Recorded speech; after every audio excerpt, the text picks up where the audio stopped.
심각한 질병은 개인적인 카르마의 결과인가요? 질문. 친애하는 예수님, 계속되는 심각한 질병은 개인적인 카르마의 결과입니까? 아니면 행성의 카르마를 짊어지고 있는 것입니까? 이런 상황에서 변화에 대한 희망이 있습니까? 상승 마스터 예수, 킴 마이클즈를 통해 전달되었습니다. 이 웹사이트 전체에서 설명했듯이 모든 것은 에너지로 만들어지며 에너지는 단순히 가장 높은 잠재력보다 낮은 주파수에서 진동하는 신의 순수한 빛입니다. 결과적으로 모든 불완전한 상태는 저주파 에너지로 만들어지므로 에너지의 주파수를 높이면 상태를 변경할 수 있습니다. 이에 대해서는 무한한 빛의 현존 담화에서 더 자세히 설명했습니다. 지구 카르마의 짐을 일부 짊어지겠다고 자원한 생명흐름들이 많다는 것은 맞습니다. 그리고 이 생명흐름들 중 많은 사람이 심각한 질병을 스스로 짊어짐으로써 이 일을 해왔습니다. 그러나 세상 카르마의 모든 무게를 짊어지는 사람은 없습니다. 각 사람은 카르마의 특정한 부분을 짊어지고 있으며 그 부분이 다른 수단으로 변형되면 카르마의 단순한 모습인 질병이 실제로 치유될 수 있습니다. 그래서 나는 중병을 앓고 있는 모든 사람이 매일 성모 마리아의 로자리와 디크리를 사용하기를 강력히 권합니다. 그렇다고 해서 중병이 반드시 낫는다고 말하는 것은 아닙니다. 많은 생명흐름은 인류의 전진을 돕고 싶은 강한 열망을 가지고 있기 때문에 한 부분이 변화될 때 더 많은 세상의 카르마를 떠맡게 될 것입니다. 그럼에도 불구하고 영적인 도구를 사용하면 실제로 질병을 떠안는 것보다 훨씬 더 큰 세상의 카르마를 소멸시킬 수 있습니다. 또 다른 가능한 시나리오는 심각한 질병이 자신의 카르마의 결과라는 것입니다. 어떤 생명흐름들은 머지않은 미래에 다가올 심각한 카르마가 있다는 것을 깨닫습니다. 따라서 그들은 심각한 질병에 걸리는 상황에서 육화를 선택합니다. 이 질병의 목적은 카르마를 여러 생애에 걸쳐 늘리는 대신 한 번의 육화로 갚는 것입니다.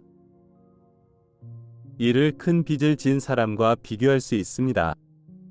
어떤 사람들은 평생 동안 매달 조금씩 갚아나가는 것을 선택하는 반면 어떤 사람들은 몇 년 동안 투잡을 해서 그 빚을 갚고 그 이후에는 자유롭게 인생을 즐기는 것을 선호합니다.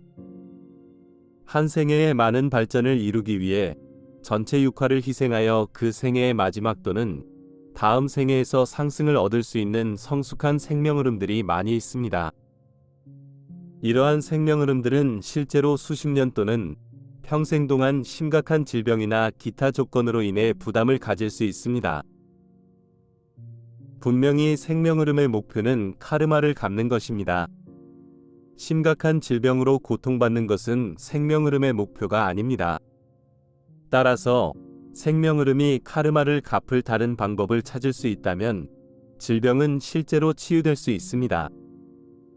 다시 말하지만 나는 모든 카르마와 부정적인 에너지를 소멸하기 위해 영적인 도구를 사용하기를 권합니다. 분명히 사랑하는 사람 중 한 명이 심각한 질병으로 인해 무력화된 경우 영적인 도구를 사용하여 카르마를 변형할 수 있습니다. 그러나 고려해야 할 세 번째 시나리오가 있습니다. 많은 경우 심각한 질병은 단순히 개인의 과거 카르마의 결과가 아닙니다.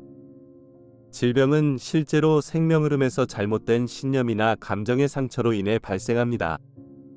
따라서 이 경우 카르마를 변형시키기 위해 영적인 기술을 사용하는 것만으로는 충분하지 않습니다. 진정한 심리적 치유를 위해서는 적절한 도구를 사용해야 합니다. 많은 경우 근본적인 심리적 문제가 완전히 해결될 때까지 질병을 치유할 수 없습니다. 여기서 내가 말하고 싶은 것은 해결되지 않은 심리 때문에 심각한 질병으로 고통받는 사람들이 많다는 것입니다. 따라서 이 사람들은 평생 동안 고통을 겪더라도 실제로 카르마를 갚지 않으므로 영적인 진전을 이루지 못합니다. 그것은 누구에게도 도움이 되지 않는 불필요한 고통일 뿐입니다. 어떤 경우에는 생명 흐름이 실제로 심각한 질병을 심리적 한계를 다루지 않는 핑계로 사용할 수 있습니다.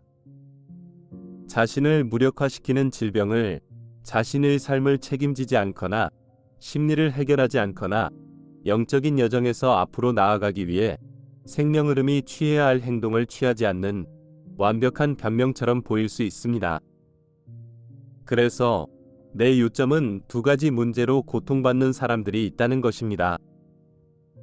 한 가지 문제는 근본적인 심리적 한계입니다. 두 번째는 근본적인 한계 위의 생명 흐름이 근본적인 문제를 다루고 싶지 않다는 매우 뿌리 깊은 태도가 있다는 것입니다. 그리고 생명 흐름은 문제를 다루지 않기 위해 심각한 질병을 기꺼이 감수하고 유지하기도 합니다. 이러한 생명 흐름들은 단순히 자신과 삶에 대한 접근 방식을 바꾸려고 하지 않습니다.